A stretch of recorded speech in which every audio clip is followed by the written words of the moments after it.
Hi there, it's Timothy Dolan with Kurdistan, Iraq, Northern Iraq Chronicles from Duhok, where I am teaching at the American University in Kurdistan.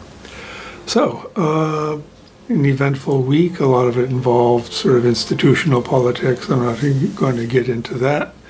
There was one thing that was rather revelatory that I could share is Duhok is situated in a ravine-strewn valley that carries quite a bit of water through.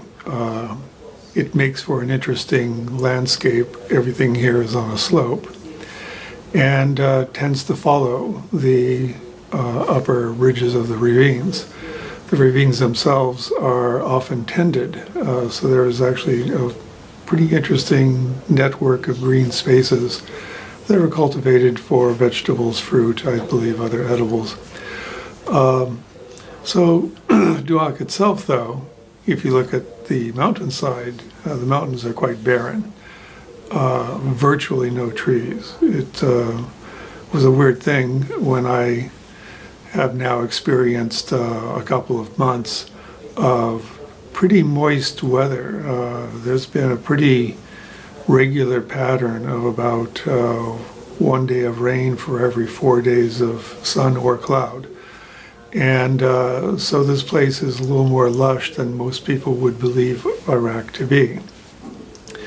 And so I did. I finally, after wondering about it, asked my students in one of the courses about why this was so. It would seem to me that you could have, as in the valley area, ample fruit trees, and this includes orange and olive trees. There are pines that are planted here artificially, of course. There are even some palm trees, and I don't know if those are really indigenous, and quite a lot of eucalyptus. So even a cursory look, and again, I've had enough experience living in places that have a very similar weather pattern to this and are quite lush and green. I asked the students why was this the situation, and the response from a couple of them was basically the trees were removed so that nobody would have cover, presumably this meaning a security measure.